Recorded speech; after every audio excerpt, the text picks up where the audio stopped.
You know him for hit TV shows like The X-Files. Actor David Duchovny is also director, producer, singer-songwriter, best-selling, the New York Times best-selling author, there it is, with his book titled Reservoir. David, so good to see you as we come out of this pandemic, and I know that's kind of what the book is based around. Yeah, well, I had this amazing view from where I lived in New York for many years, and it was of the reservoir, and I would watch the sunset come up during the pandemic. You know, this is kind of like looking at nature through my window, and it just occurred to me one day, everybody's so disconnected and keeping distance, that what if, like, as in Rear Window, what if I saw like a light across Fifth Avenue, across the park, flashing at me with some kind of insistence or Morse code or something. So that was just the germ of the idea.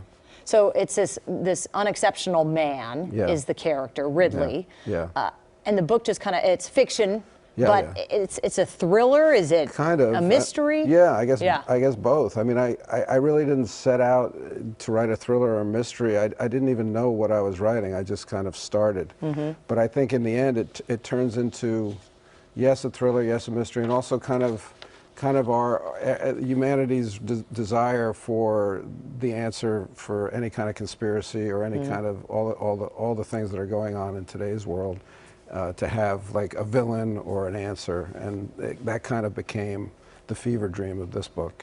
Well, I like the synopsis, and we were talking about this in the break. I mean, this is what it reads. It is a twisted rom-com for our distanced time, with the merest touch that could kill, and conspiracy theories, as you mentioned, propagating like viruses. So, and you love to write. I mean, going back to your time at Yale and Princeton, and and then you got into acting. But does this really go back to your passion and your roots? And well, I mean, I'm passionate about acting as well. All the things I do, but I think, initially, if you'd asked me what I wanted to do when I was 14 or 15 and just starting to really read seriously or write, I would have said that. You know, well, aside from being a pro basketball player. Oh, okay, big dreams. And you know, there's still time, David. There's still time. The playoffs are just starting. So with the Knicks, right? That's your team. I don't know. Lakers could use me now. They didn't make the playoffs, so they need somebody like me. They need a head coach too.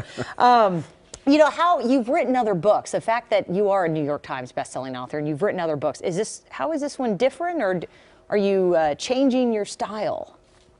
I think it is different. Every book kind of demands its own style, you know, so you kind of have to be sensitive to the story. And I think this just turned into, you know, as it started like a monologue in my head, this guy kind of alone thinking himself through the pandemic, and it turned, the mystery was really himself. You know, like we all think that the mystery is out there, but I think in general for humanity, the mystery is like, who am I? The story he's creating in his own head. And then, you know, you get the question of whether or not he's sick, whether he's caught the virus, and whether or not that is kind of screwing with his head as well. Well, I'm hooked. I'm dying to read this book. Like I said, I need to stop reading to my kids. Don't read this to them. This is definitely the adult fiction. Don't make that mistake. You know, let's talk about your next acting project with Netflix, and this is kind of along the similar theme of the pandemic. The Bubble. The Bubble. On Netflix now.